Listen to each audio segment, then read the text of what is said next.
There are a lot of assault rifles in Black Ops, and just about all of them have their uses. Now, I can't tell you the perfect assault rifle to fit your playstyle, but I can give you some general overall guidelines as to choosing the right assault rifle for you.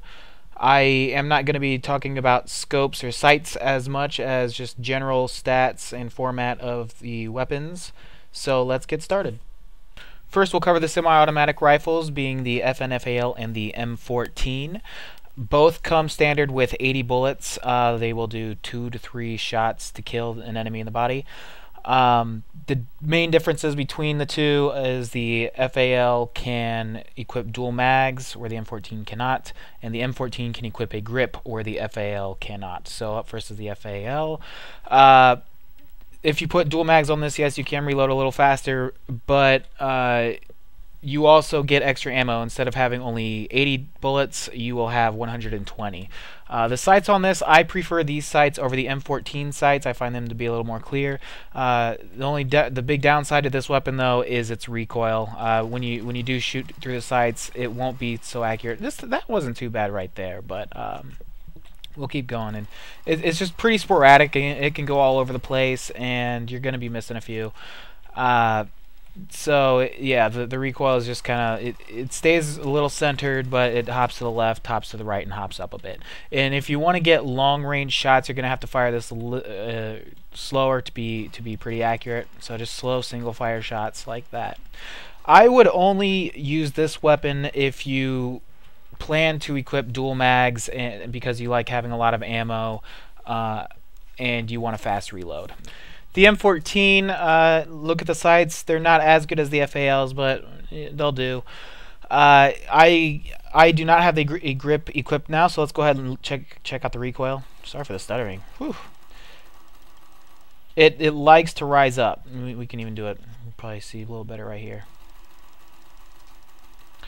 Basically, just goes straight up. So it's a very consistent recoil, and of course you can adjust for it on your own, just with a little bit of practice. Let's go ahead and equip a grip. Check out its recoil now. Much less. It still rises, but it's a lot less, and it's easier to adjust for, and it's just a little bit easier to handle. So that's where the M14's grip really comes in handy. I'd recommend the M14 if you're looking for a single fire rifle, semi-automatic, and you're not planning on putting dual mags on it. Anything else, go with the M14. That's how I see it. The second group we'll cover are the 3-round burst rifles, being the M16 and G11. And from this point forward, all rifles, unless patched, do 3 to 4 body shots to kill and come standard with 120 bullets, unless stated otherwise. And equip dual mags, and you should get 180 bullets.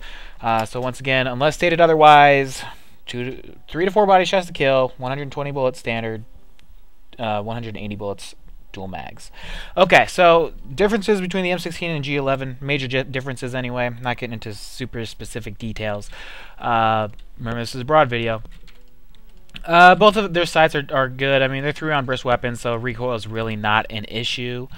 Really, the big difference between the two, one, the G11 is actually a souped up assault rifle. It's got some attributes to it that no other assault rifle does.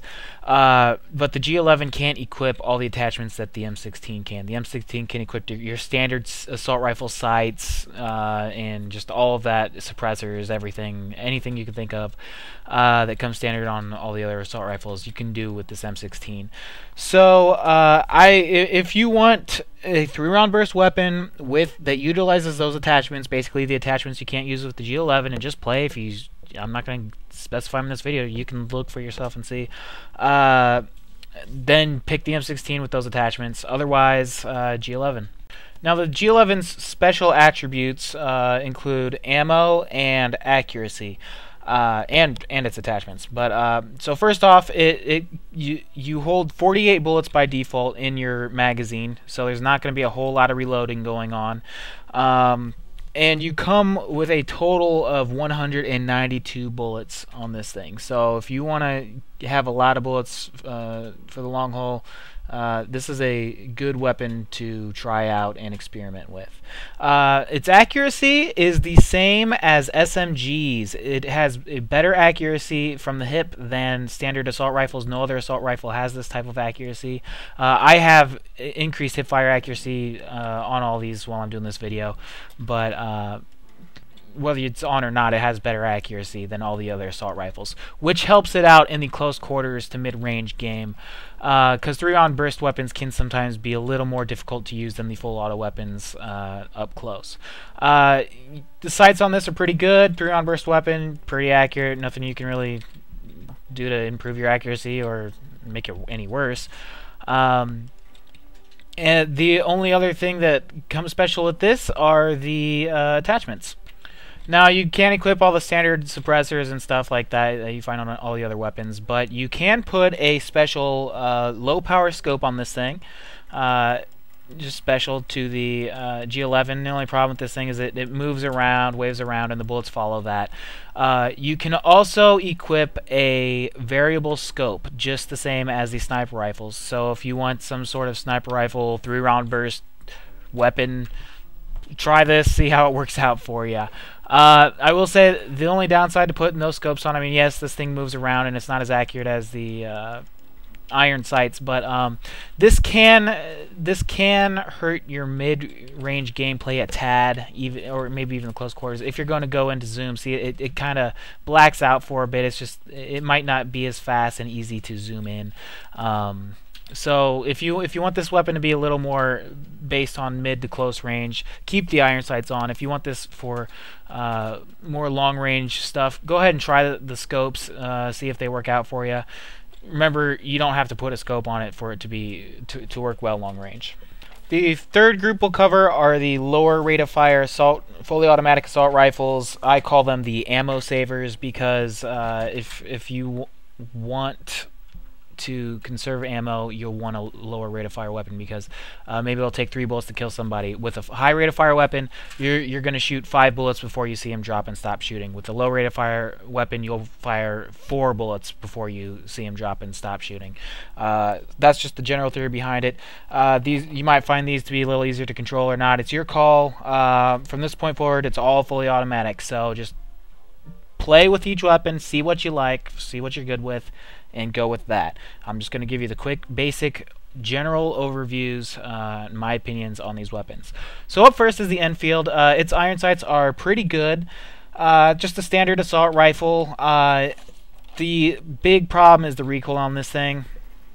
It's pretty sporadic. It jumps around a lot. I mean, I know I'm not getting into smaller stats, but the smaller stats on this, they don't really mount up to much compared to some of the others. You know, like reloading, things like that. Honestly, I don't really see a reason to using this weapon at all. This is the one assault rifle that I'm having trouble saying, you know, that yes, pick this if you're into this or whatever.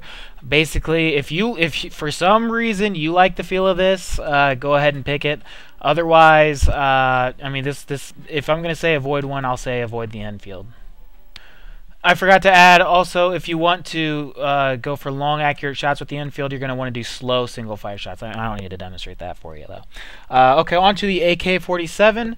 It's a decent weapon. The sights are just okay. One problem I have with it is when you shoot, you're not able to see the bullets. You're not able to really see your target very well.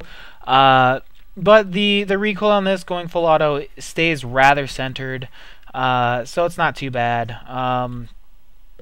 Its stats aren't as its minute stats aren't as great as the Commandos, but you know, if you like the feel of this weapon, then go for it. That's really all there is to the AK. If you like the feel of it, go for it.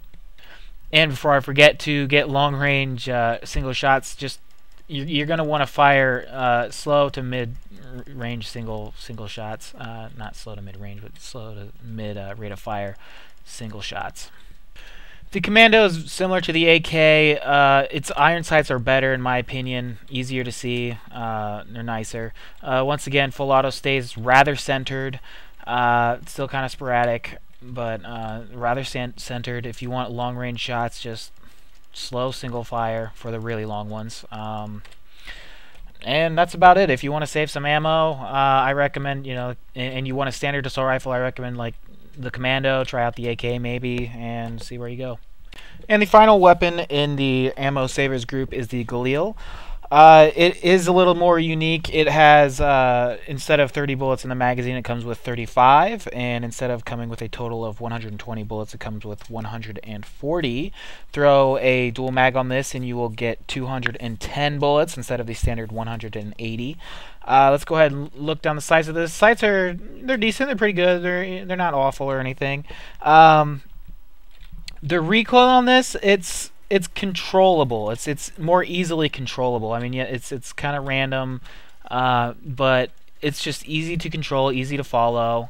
I would pick this weapon if you want an assault rifle, but you also enjoy playing machine gun, not in just Call of Duty, but any game. That's what I go for. Equip a extended mag on this thing, and you will have 50 bullets in the magazine instead of everybody else who would get 45 with an extended mag. So pick the Galil if you want a lot more ammo and you like how this thing shoots full auto. Of course, if you want some more accurate shots, you will want to do a slower rate of fire single fire. But yeah, full auto, it's not too bad. So the fourth and final group of assault rifles are the quick killers. They once again do 3 to 4 body shots to kill, but they have a higher rate of fire, so you'll be able to take the enemy down a little quicker. So if you can control yourself and work out conserving ammo, or you don't mind picking up weapons off the ground if you're staying alive, that is, then go for these weapons. They will definitely get you a lot of the big kills out there, and they'll really help you out. So up first is the FAMAS. Really, the big differences between the two, they both have nice iron sights. This and the AUG, I think it's just called the AUG now. They both have good iron sights. Really, the big differences between the two is the recoil. So the FAMAS, as you shoot, it primarily goes up and to the right. Sometimes it'll only mostly go up. Sometimes it'll mostly go right. Sometimes, like right there, it stayed pretty close to the middle. So that's what the FAMAS does. If you want long-range accurate shots, do bursting, 2-round burst to 3-round burst, which I prefer much over the other assault rifles where it's single firing. Bursting will allow you to get a lot of quick shots off at the enemy, quick accurate shots. I usually do a 3-round burst, and most of the time it'll take the enemy out in 6 shots. So very useful, very handy. Let's go on to the AUG. The FAMAS went up and to the right. The AUG goes up, left, and right. The FAMAS, generally speaking, will be a little more extreme. Like, it'll go very far to the right or very far to the top. Where this will somewhat stagger in the middle a bit more because it has that left kick to it. And once again, long-range targets use bursting. I usually use a 3-round burst, and sometimes one bullet will go stray, but it's not so bad. Really, between the FAMAS and the AUG, it's just about which one you prefer, which one's recoil you like better. That's the big difference when choosing which weapon to use for these two that I find. So thanks for watching this video. Hope it helped. It was very brief, but I was just trying to give you a quick overview on choosing some of the assault rifles. And check out goatfo.com, and I have a weekly show I do. Feel free to send me any questions, whether it's on FPS or not, whatever you want. I've been doing it for a good 3 years now, so yeah, hope to see you there. See ya.